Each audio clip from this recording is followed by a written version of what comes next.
Welcome to the New Holland podcast, and I'm very happy to have you here. Francesca Protano, you are head of technology strategy At CNH, technology strategy and product innovation. and product innovation. Okay, Cool stuff. cool stuff, of course. And I also like to introduce Mayalen Cazenave. You are co-director of GoFar. And yeah, at first I would like you to tell us something about GoFar.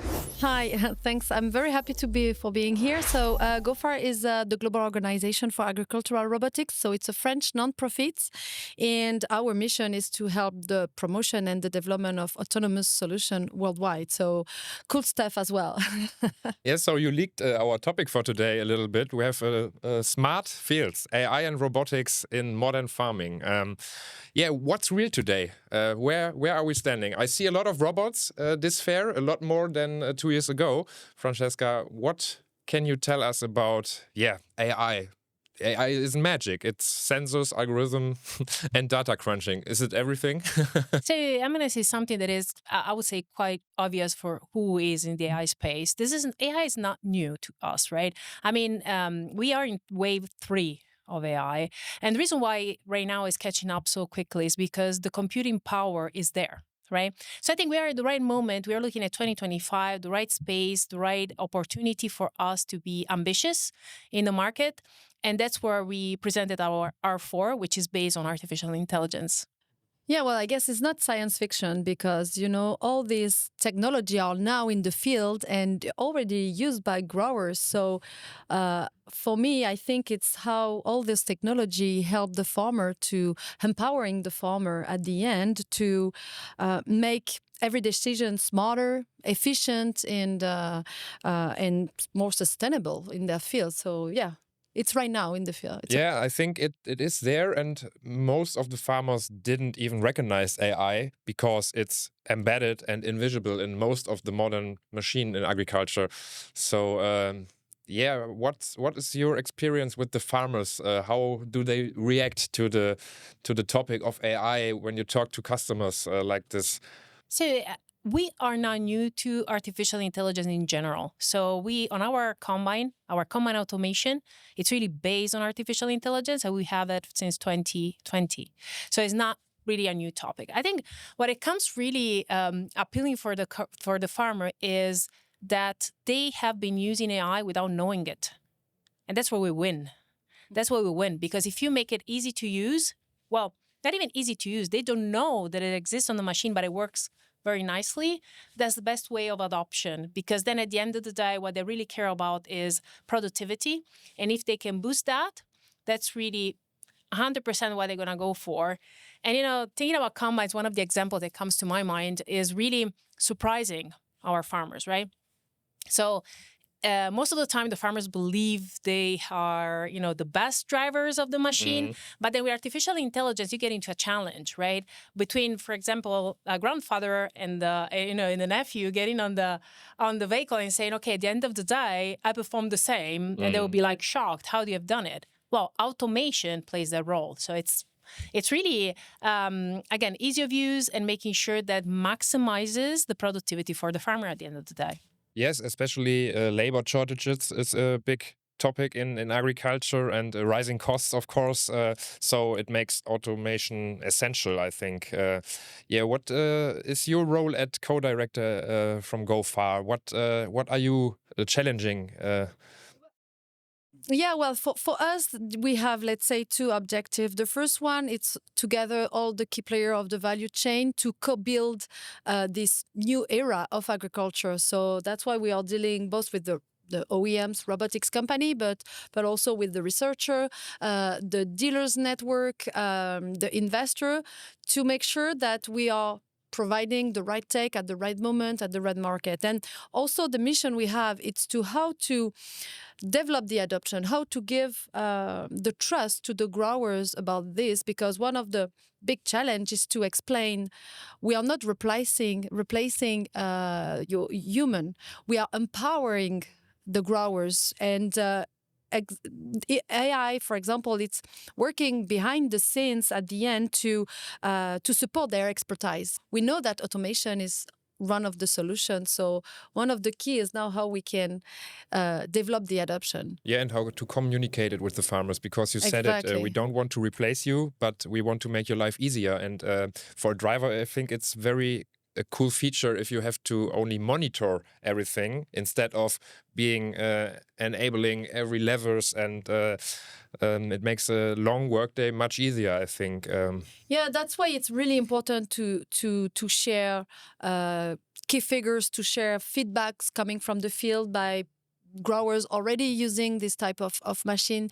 It's really important to share the experience, and at the end, we need to make this very simple, because for them, they just want to produce, they want to have, they want to work in an easy way. So the machine is just have to be simple and very, very easy to use, even if it's a lot of technology behind those machines. Yeah, Francesca, completely autonomous tractors are only used in controlled environments, I think, yet. But what are the challenges and what are the barriers we have to face, like connectivity gaps and GPS breakdown, Wi-Fi breakdown, streets nearby, like when the tractor drives through the street and there's a car and the crash, or the neighbor's barn. I had it yesterday a topic with some other guests here, when the tractor drives in the neighbor's barn and something like this. Absolutely. I think those are requirements that are now becoming more and more stronger, because you really want to have connectivity also for your field operation, as we call it, field ops, for connectivity, making sure they have control over your fleet, even more when you get into autonomous space. In general, if you look at R4 specifically, so this is for specialty crop, so orchard and vineyard, that specific solution really worked without GPS as well, because it uses vision. Okay. So that's where I think there's kind of a redundancy approach in the development of autonomous that make it reliable and stable. Now, technology can always find a solution. Me being an engineer, I will tell you, with the maturity of the technology that we have today, as we said before, right? Computing power and the way you can package the solution, you can make it happen, right? It's not rocket science, as I like to say.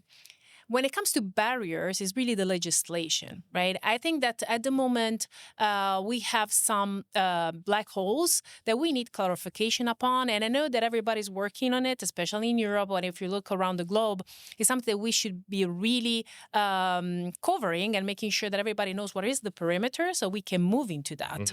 That's really crucial. And we're not there yet. Of course, I think when we look at automotive, they made a huge step. So I'm confident that will come earlier than later, but of course there's steps to be made. Yeah, so that's where we're at the moment. But I think in Europe we are more advanced, because they have the revision of the machine directive in Europe regarding the US, but I know they are all working globally and also sharing experience with some code of practice in Australia, code of practice in UK to develop and increase to develop this topic, because it's crucial for the development. Right now, when you talk about machine directive, that's on tractors, and that's where the hole comes in. Yes. This is a robot. Yes. So this, at the moment, that will be part of a tractor, but you have a no cab, you have no operator. So that's where the holes, I think, that we're making steps, as you were saying, but I think there's more that we can do. And this is happening today. Technology is available today. The farmer is ready today, especially when we talk about specialty crop. That's where they're really, really looking for a solution. And they want to avoid to do repetitive tasks. So going back to the labor shortage is really where they want to have that help. But it needs to be reliable. It needs to work. And it needs to be part of the family, as I like to say. So R4, name is R4 because it's linked to T4. Right? Yes. And so that's where we are trying to make sure that the whole family, also through connectivity and monitoring, it's one piece. So it's kind of smooth and nice for the farmer. Yes, I understand. So, the next big steps, I think, completely autonomous big tractors for soilage, for doing the soilage and something like this. is not the thing, the next big thing, but more autonomic, more supportive for the drivers, more let me say self-setting tractors like this. These are the next further steps. I think we will get there. I think if you look at autonomy, especially in CNH, we're looking at small, medium, large. So we go up to any size. Again, it's just the time for adoption and to get used to it that it takes a little bit, and legislation goes with it. So to say it in a word, but technology is there. Yeah, and autonomy is also a partnership between the human and the machine. So that's why we need to fill the gap and to work on this. With this vision, but with this type of machine, well, developing this vision of always to the benefit of the grower, I guess it's a good point for the industry. Yeah, and I think the communication with the farmer is like, you have a co-pilot. You are still the pilot, and I think this is important. I talked to many drivers. Oh, they took my job. I think this is a great point of view if you say, no, you are the pilot, you are in charge, but you have a co-pilot, and a very smart one. Exactly, they remains in control of this, and again, it's to get more time to really work on their expertise. Yeah, I think for the future, the challenges is to train the drivers to operate the machines, to get the biggest output from the machine. That's the challenge for the future. I think you need, let me say, advanced, drivers for this. Let me spend a word on that. I truly believe that when we get into autonomy, it's not only the driving approach. We have auto guidance since 1990 in our tractors, right? That's already where I think you're getting into the cruise control in cars, right? So it's just that's what it is. I think we're getting into the autonomy when certain specific activity, as light mowing, tillage, spraying, can be done by a robot. That's really the help, because farmers, when they drive the tractor, most of the time they don't look in the front, they look in the back, because they need to check what the implement is doing, right? So that's the real help that we are trying to give. So it's doing something. Is really, if you look at the tech area that we have here at Agritechnica, it's about the crop cycle. What I need to do today. So every day, the farmer does not go tractoring. The farmer goes and seed and plant and prepare the seed bed and does the harvesting. There's always an operation to it. I think our goal, it's really to automate the operation. In fact, we have presented the robot not by itself, but with applications, because that's the real value for the farmer. So it's doing something, not just going back and forth. This is the way that I think. I'm a strong believer in that. And that's where I think we need to boost a little bit. Yes. So, in our role, it's about, training and education and sharing, feedback. So it's also doing the link between, the one who builds a great solution and also the growers, the next generation, education, etc., which is really important for the development of the adoption. Yes, that's a very good point, and I think it's really important to start early with the little class. In the first classes, you have to do something like an AI course, like a computer. I think this is very important to get the next generation in touch with these new features, because for me, the last 10 years, it was so fast, the innovations. And I think it's hard for some farmers to follow all this innovation so fast. Well, the most important part is that what I usually do, the way that I think about designing product, is that no one should get an engineering degree before getting on our machines. Combine automation, as I mentioned before, is the perfect example. You don't know how that happens. Sometimes it's like, this is magic, how you guys did it. You don't have to really think about it. Just go, and it's like a red big button, you push, and it goes. So I think at the end of the day, the amount of technology is going to grow exponentially, but the transparency for the customer is going to be key for them for the adoption. So for sure, it's more about human acceptance. It's more about me getting familiar with somebody who's doing that and trusting that he's doing that exactly the way that I would do it. Yes. And once they check that out, and season after season, they're gonna look at it and say, that works. That's impressive. I'm gonna double bet.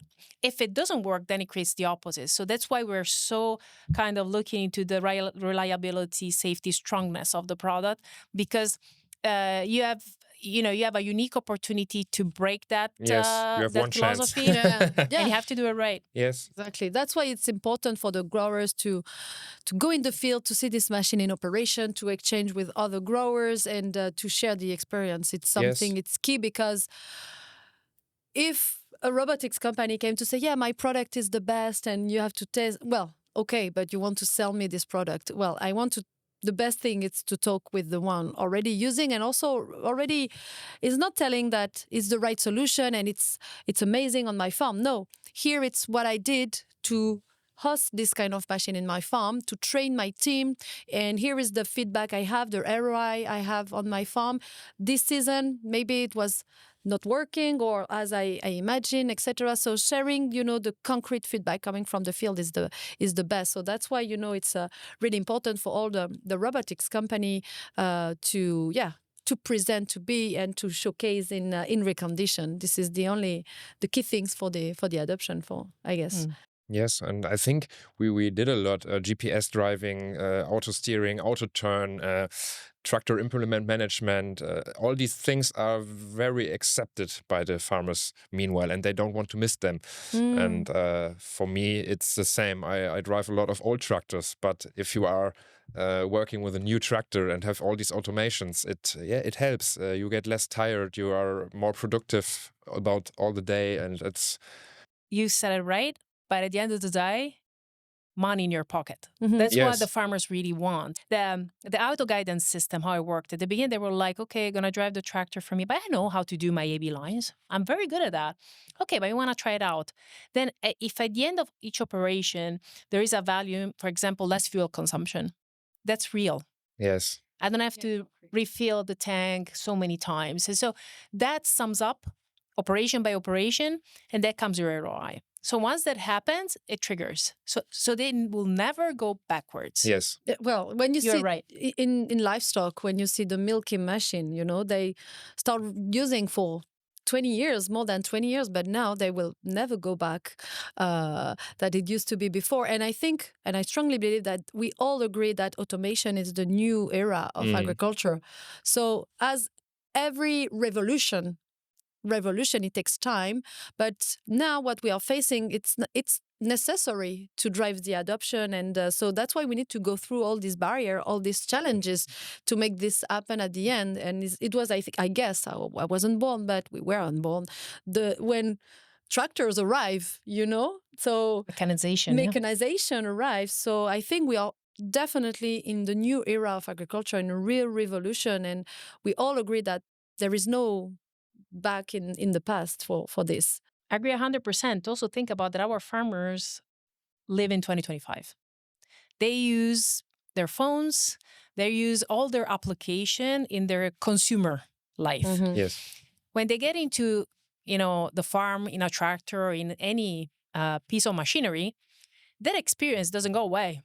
So we have to keep at pace, of course, again, with the criteria that we have to respect. But that's the evolution we're facing. And the innovation cycles, I think, they have accelerated. We were like 10 years, we go to 5, but now maybe we are in the era of having 2 years of innovation cycle. So that's something that we should accelerate upon. Yes, and the return of invest is a very big point. You mentioned it already. When you have more money in the pocket in the end of the day, Yeah. that's the best selling point for AI and Yes. robotics in the farming, I would say. But the industry, it's also facing, a hard situation right now, because there is a lot of startups working on their own, living under investment, etc. And the time of ROI also for these startups, it's longer. It takes longer, so they have to survive, they have to continue. So having great support for big,